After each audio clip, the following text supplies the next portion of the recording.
Hey YouTube, welcome back. In today's video, we're going to be going over the DBT coping skill, part of the distress tolerance coping skills of radical acceptance. This is actually my personal favorite coping skill because I feel it's very challenging but very beneficial at the same time. And it really helps when we relinquish things that are beyond our control, because sometimes we can take on that emotional baggage, put that on our shoulders, and that's unfair to ourselves when we either have A, limited control, or B, no control regarding the situation. And that can apply in a multitude of different areas in our lives and situations. So let's dive in and really kind of break this down a bit. So, with radical acceptance, when you cannot keep painful events and emotions from coming your way, because in life, even if we quote unquote stay in our lane, keep our head down, mind our business, life is still going to interfere in some way, shape, or form. Life is still going to find its way to throw some type of life curveball at us. And we want to be able to respond to it appropriately and as productively as possible and not let it kind of bunker us down. And it can be tough because, again, life is life sometimes. But, keeping radical acceptance at the forefront of our mind and practicing these elements of radical acceptance can help keep us from taking on this additional emotional baggage, which again is unfair to us because if we either have A, limited control of how we can respond to the situation, or B, no control of what we can do within the given situation, depending on what it is, we don't want to put that additional pressure on ourselves because internally, our thoughts influence our emotions, and that's important because our emotions influence our behavior/actions. That's kind of pulling a bit from the CBT. And also externally, so everything outside of us, our emotions are influenced by the environment, which includes the people within it. And I like to throw in social media because we know that when all these modalities were created, social media wasn't really a thing, but we know we're influenced by it. So we definitely want to keep that in mind. So let's break it down. What is radical acceptance?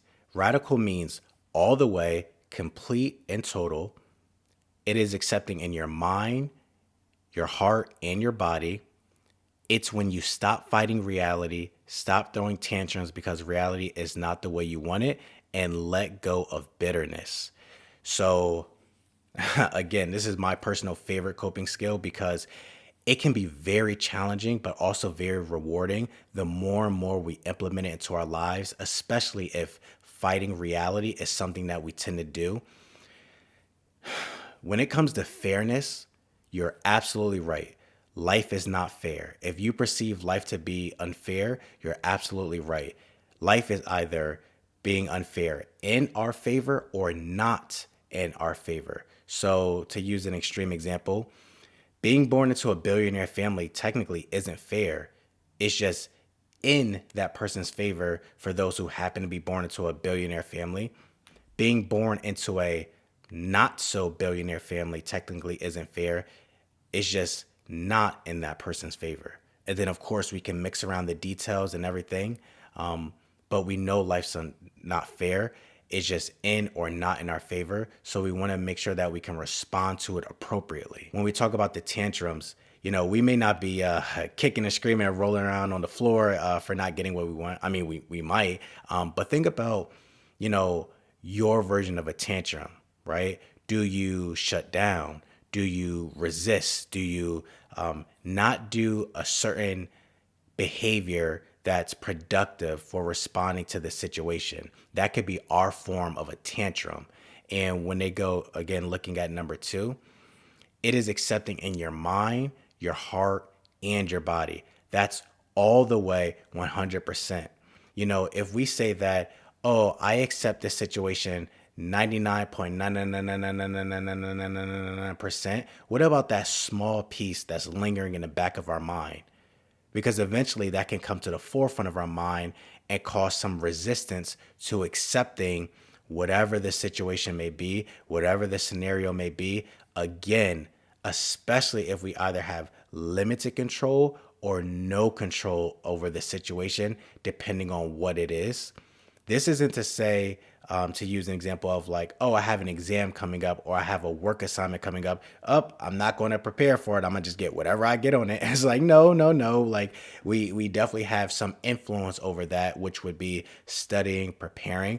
But if it's a situation, let's say like the pandemic, where I didn't cause that. I don't believe you caused it, right? Where we're kind of just more so responding in the best way possible versus kind of taking on that emotional burden of bearing that situation where we have limited control in what we can do given the scenario. Okay, Ray. So, what has to be accepted when it comes to this radical acceptance thing? Reality is as it is. The facts about the past and the present are the facts, even if you don't like them. There are limitations on the future for everyone, but only realistic limitations need to be accepted. Everything has a cause, including events and situations that cause you pain and suffering. And life can be worth living even with painful events in it. Okay, so going to the back to the first one, reality is as it is. The facts about the past and the present are the facts, even if you don't like them. Something I would say to clients is, unless you have a time machine and you can go back in the past and change it. And if you do, please let me know because I would love to borrow it. I promise I'll return it with a full tank of gas. No one, they don't have a time machine. And that could be very tough to accept. Again, when we talk about radical acceptance, I'm sure there's something in everyone's lives we wish we can just kind of go back and just make that one adjustment, that one adjustment to however we responded or whatever occurred in the past, but we don't have the time machine. And because again, internally our thoughts influence our emotions. That's important because our emotions influence our behavior slash actions. That's everything we do or don't do. And when we're having certain thoughts, the negative, unhelpful type of thoughts influencing how we function, and those type of thoughts are more so rooted in the past of, man, like if I just responded this way or if this didn't occur or if it was just differently, we don't have control because it's in the past. And when we take so much of that emotional energy, put it on our shoulders, and it's impacting our present day, it's just going to weigh us down and it's not helping us. So that's why accepting reality as it is, it can be tough, but it's definitely beneficial. Again, not condoning, not saying, oh, we're happy that happened, but more so taking that mature approach to it, say, you know what, this happened. I may not agree to it, but this is what it is. Looking at number 2, there are limitations on the future for everyone, but only realistic limitations need to be accepted. So kind of going back to what we were talking about of, let's say, an upcoming exam or a work assignment. It's not a radical acceptance is not about, oh, I have no control over life. I'm just going to, throw my hands up and whatever happens, happens. No, remember, we have influence on the things that happen based off of the day-to-day task, our behavior, our actions, what we do, our thought process, right? So if we have an upcoming exam, we have an upcoming work assignment, we want to prepare for, which could be studying, doing research, etc. And that's with anything, right? That we do have control over, we do have influence over. We definitely want to, do what's most productive for us as best as possible. And again, the realistic limitations. If I were to say, hey, I'm going to try out for the NFL, right? I don't play professional sports. I don't have the physical capability to play at that level. So if I were to say, oh yeah, this is what I'm going to do, I'm going to play physical, I'm going to try out for the NFL, etc. There's a really, really, really good chance that I'm not going to get in. Not because I don't necessarily want it, but because I haven't put in the work to be on that level. So that's where they say only realistic limitations need to be accepted. So we always want to make sure that whatever our goals are is within a realistic realm, and something we can put in reasonable work to achieve. Looking at number 3, everything has a cause, including events and situations that cause you pain and suffering. So again, with radical acceptance, our perspective can focus on the distressing aspects of it. And objectively speaking, you could be right. You could be 100% right. Yes, this did occur. Yes, this was distressing. And yes, this has impacted you in this, and that type of way. 100%. When we kind of just shift our perspective a bit and seeing how certain things occurred, why they occurred, if possible, it tends to just create a bit of a different narrative. Again, not condoning, not, giving things a pass, but more so creating that different perspective, that more of that understanding. Because when we have a different sense of understanding of the scenario, of the situation, whether it's something that was done to us or something that we've done, really getting that understanding, it tends to help kind of relieve some of that distress, some of that distressing thoughts, that perspective, that narrative that we may place on how we view the situation. And for 4, life can be worth living even with painful events in it. The good with the bad, right? Where if someone said, hey, Ray, I have a list of 1,000 reasons why, life is terrible, distressing, just not enjoyable. I don't think they're wrong. Like, they could have a list of 1,000 reasons why life can be just not the best at times. But on the other side, the flip side of the coin, someone can have 1,000 reasons why life is amazing, why it's beautiful, why it's such an experience that we don't want to give up, why we want to live, why we want to continue to move forward and experience those things that in life that life has to offer, especially at the different stages of life throughout life. So we just want to keep that in mind as well, and remain mindful of not to focus so much and so heavily on the distressing aspects of a situation or a time in our life, and kind of shifted a bit to, change is possible. It's just this current period of time that we're going through. Why accept reality? Rejecting reality does not change reality. We could do the Homer Simpson, like, oh, reality, or oh, this pandemic. We can do that so much at the reality, but again, unless we have a time machine where we can go back in the past and change things. And again, if you do, leave a comment in the section below, contact me. I would love to borrow it, but that's usually not the case. And when we continue to reject something of wishing it was for something that just simply not is, that does more harm to us because we're resisting what is. Changing reality requires first accepting reality. Again, going back to that, oh yeah, I accept reality all the way. There's still that little piece of that, because even if we say we accept reality 99.9999999, it's still that small piece that we don't want to kind of bloom and blossom into distressing thoughts. Because especially when those distressing thoughts are marinating, right? When something marinates, it absorbs all the seasoning, all the sauce, etc. We don't want our negative, unhelpful thoughts marinating and just be influencing our overall functioning in a simply unproductive way, unhelpful, unproductive way.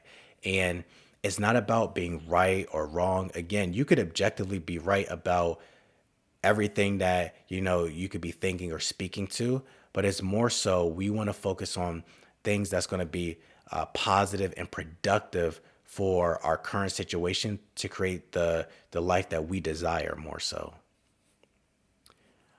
Pain can't be avoided. It is nature's way of signaling that something is wrong. So when it comes to our emotions, I know at times we can look at our emotions and say, man, I wish I could just turn them off.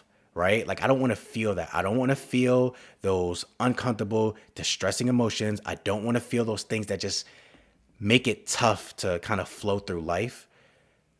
Think of it as the messengers, right? When we feel certain things, that's more so of the messenger of how we're responding, how we're perceiving to what's going on in our mind, what's going on in the environment.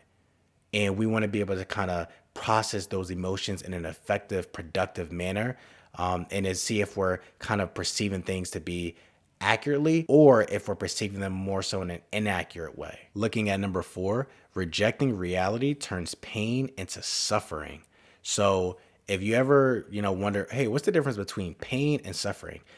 Pain is in the moment. Suffering is prolonged. We don't want to cause any form of suffering to ourselves. And one of the major ways we can do that is rejecting reality of it should be this. This should have never happened. I wish I could just go back in the past and da da da. And I feel you. I feel you.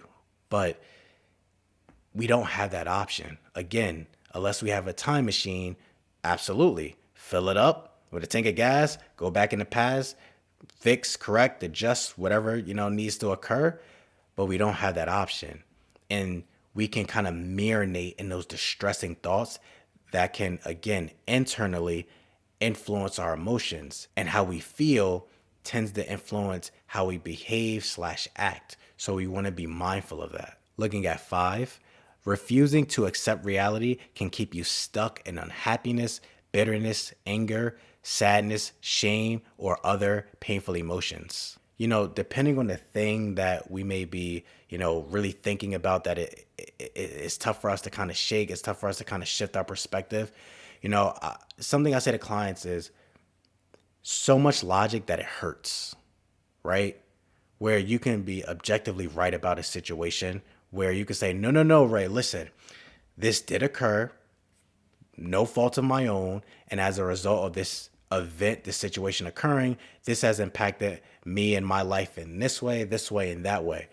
100%, right? You are not, objectively speaking, you are not wrong. But when we're stuck, when we're marinating in those distressing thoughts, and we're not saying we want to do this, right? We definitely want to get out of this.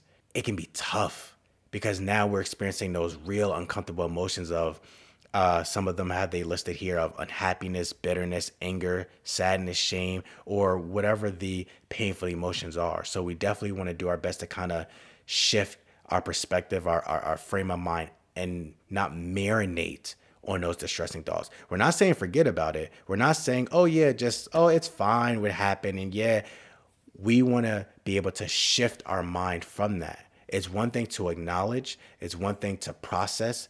It's another thing to marinate in those distressing thoughts. Number 6, acceptance may lead to sadness, but deep calmness usually follows. So when we accept, that's moving forward for ourselves.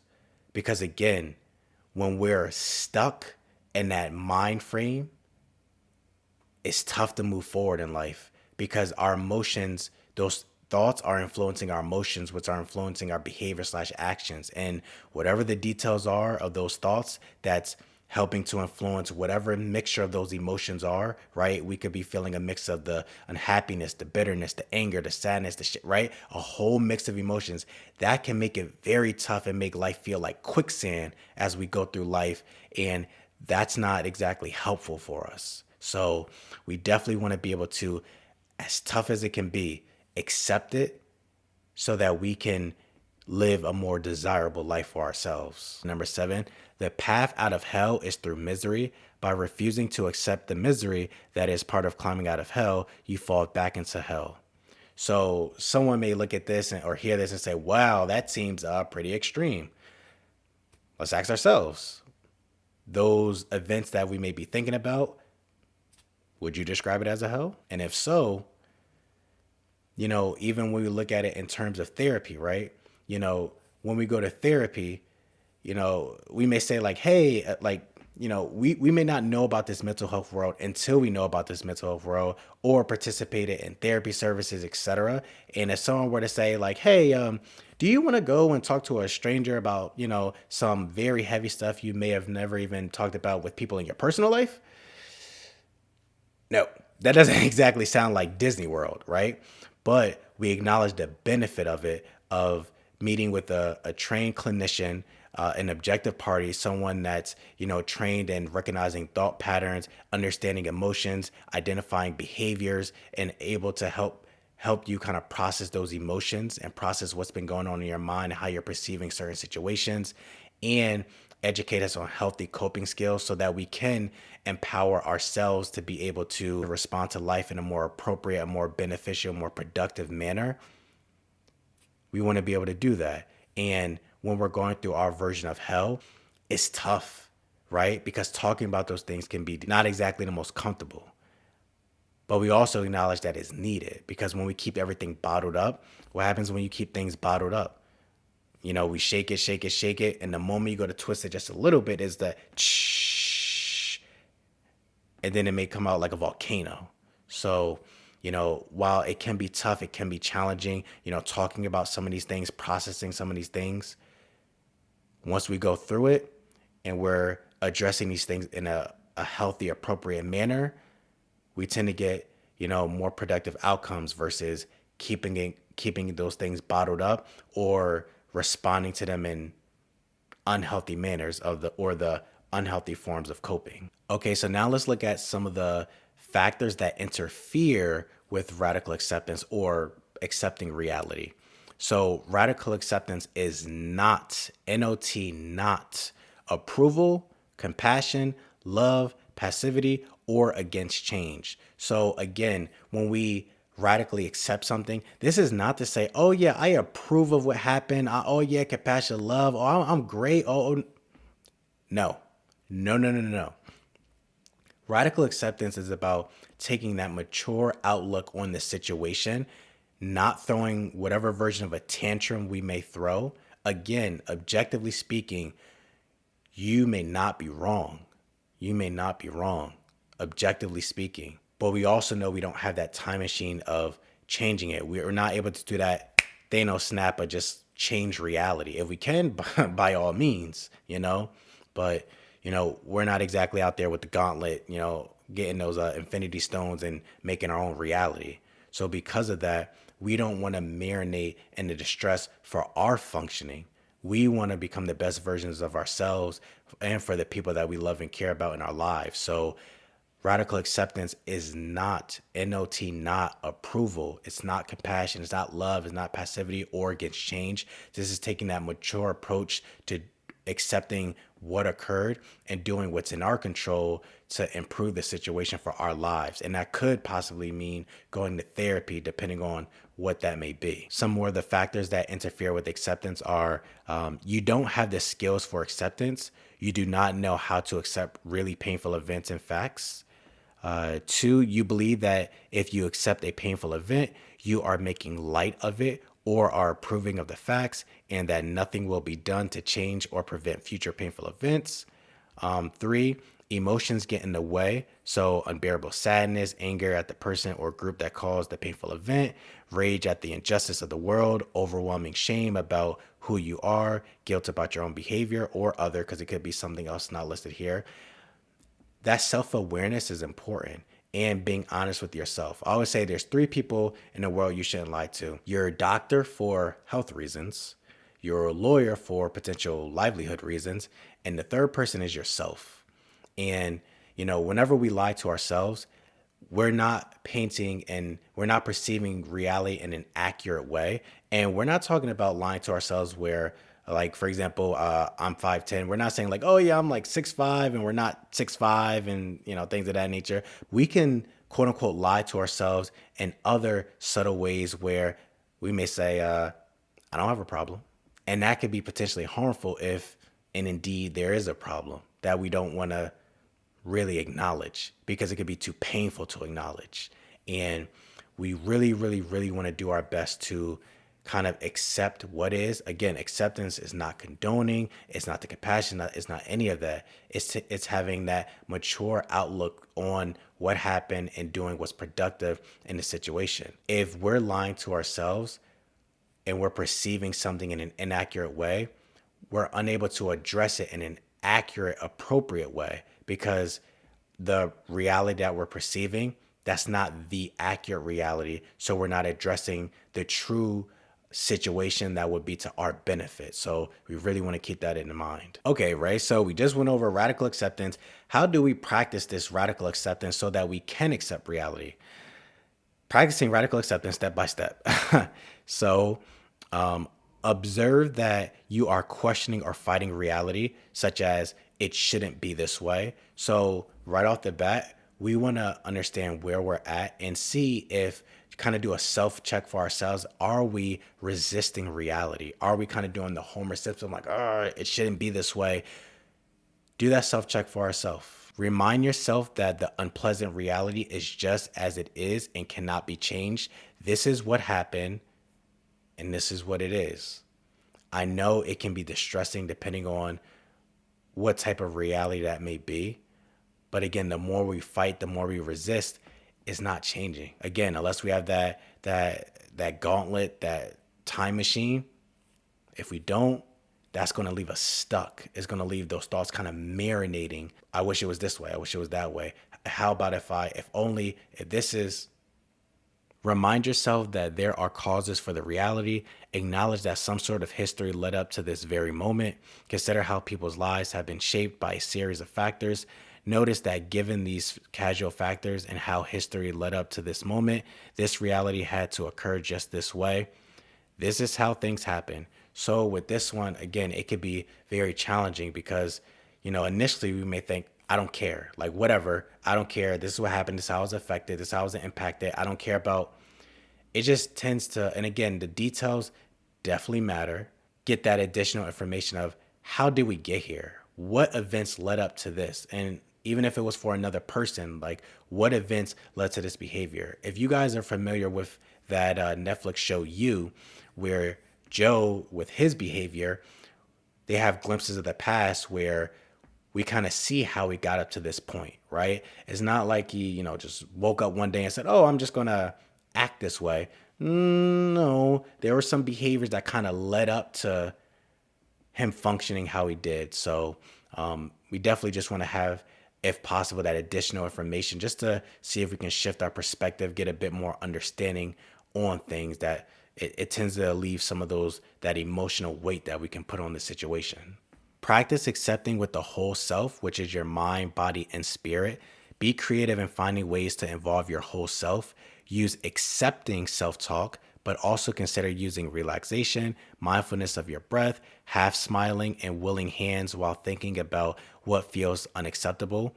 Prayer, going to a place that helps bring you to acceptance or imagery. So this is saying, bring in other coping skills. This doesn't have to be, just a one coping skill fits all type of thing. You can bring in other coping skills to help as well.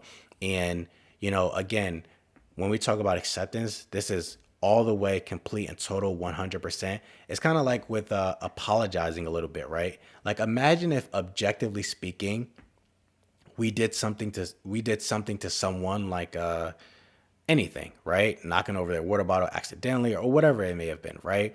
And we were to apologize and say, hey, I'm sorry for X, Y, and Z. Imagine if the other person said, I forgive you 78%. It's like, wait, what?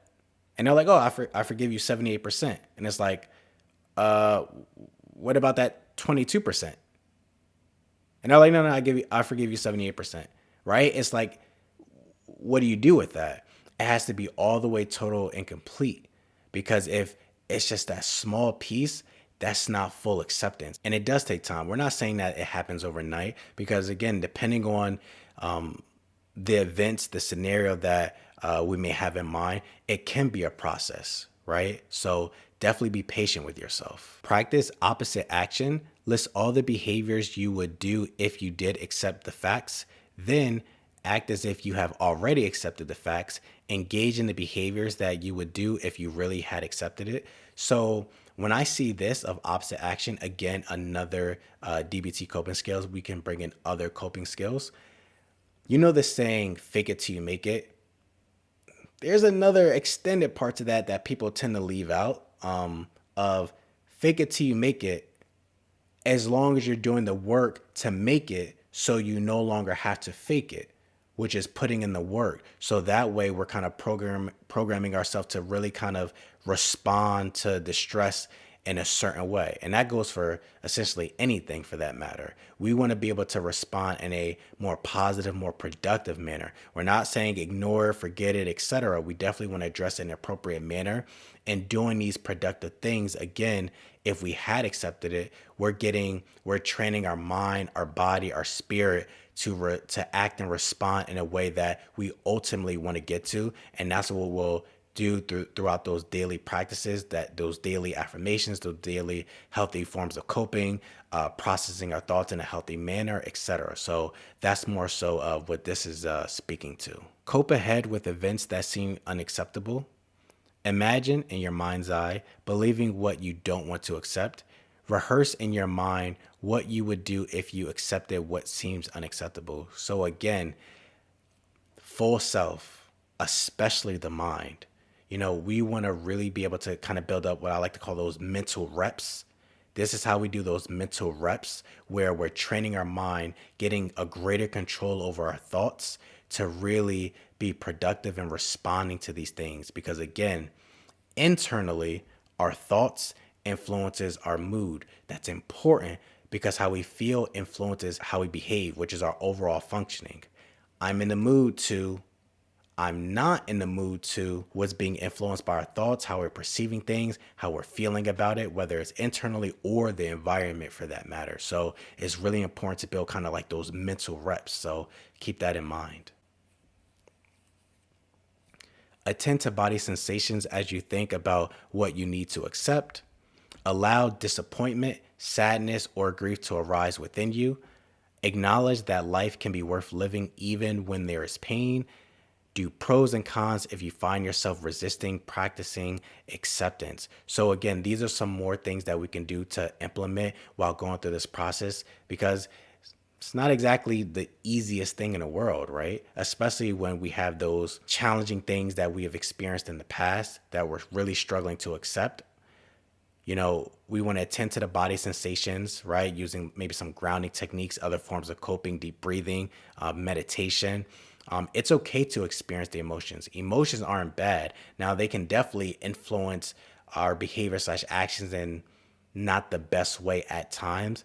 But that's why we want to be mindful and gain that real control over our thoughts and not respond to just how we're feeling in the moment. Because if we always responded to how we feel, I don't know how productive that would be for our overall functioning.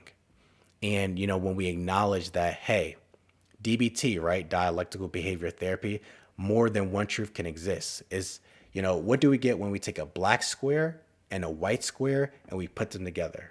A black square and a white square. We put them together. We get not gray. If you picked gray, we get plaid, right? Because black, white, it makes plaid. We didn't combine them. More than one truth can exist at a time. So while we can say, hey, this is part of the reality, we can also shift our perspective and say, this is also part of reality. Not lying to ourselves, just shifting our perspective to focus more on the less distressing, more productive aspect of the reality that's going to benefit our life as a whole, especially if we can't change the reality because we have no control, or if we only have limited control of whatever that reality is. As they listed here again, doing the pros and cons if you find yourself resisting practicing acceptance. This is more so to kind of get us to visually see, what is the benefit of accepting this? Again, accepting is not condoning. It's not about agreeing and saying, oh yeah, that's fine that it happened. No.